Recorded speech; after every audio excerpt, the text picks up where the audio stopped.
we've got an awful lot to be proud of now. I think now down here in Worthing, we are bringing things on. So, one of the things I'm proudest of, you can't actually see because it's all underground, and it's that ultra fast broadband infrastructure. It's those fiber cables that are underground. We've helped to bring on in a relatively small amount of time.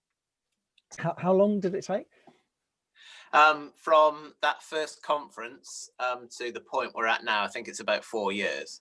So that first introduction to then working through how we did this, to getting into bringing on all the other public sector partners, which we had to do to get the economies of scale, to bringing in the local enterprise, the local growth funding into doing it, to getting to the point where we are now to have the widest provision of fibre in the southeast. That's probably taken us about 4 years to get to that point.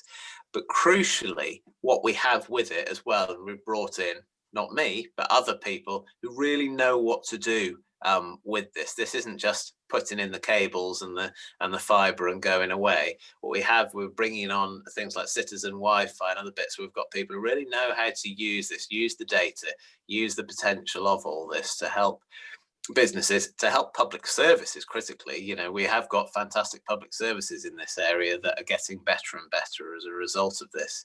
So that's the one part. It's about innovation. It's about not being afraid to suggest new things, and it's about having that ambition to do things that don't necessarily rise out of the sky. In terms of things that do rise up out of the ground and show, we have down on the seafront, nothing to do with me. It was all done before my time. One of the best, if not the best, leisure centre down on the south coast. And next door to it, which has happened in my time, is probably one of the best living developments along the south coast as well, which is the Bayside apartments development, which is a fantastic place for people to live. And those sort of things sat next to each other really show that we don't just want to build more of the same in Worthing. We want stuff that really meshes with the tradition of the town, but has a real modern twist on it. And if people could come and have a look at that, they would really start to understand what it is we're doing down here in Worthing, and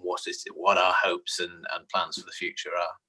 So when you're talking about the leisure centre and Bayside, in terms of being good development, are you focused there on the aesthetics, on how they look and what they add to the sort of the visual aspects of Worthing, or are there other aspects that make those schemes stand out? There's a whole bunch of aspects that make things like the Splash Point Leisure Centre and the Bayside apartments really stand out. Aesthetics is a key one. They are both. Beauty is in the eye of the beholder, but in this beholder, they are beautiful buildings. They are modern. They do turn their head to their setting as well, down there by the sea, down by the English Channel, looking out over that, and looking at that the architecture that we have, that traditional architecture that we have in Worthing. They work with both aspects and are genuinely eye-catching and, in my opinion, stunning buildings.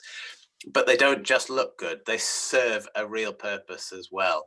We have 3 swimming pools all in one building down there: a diving pool, one for lanes, and a fantastic leisure pool, along with all the associated leisure centre, gym, and other rooms in there. And next door to it, living spaces that don't just look good, but they are genuinely fantastic living spaces, good spaces, fantastic views from them, and fantastic local amenities as well. It's the whole picture. Yeah.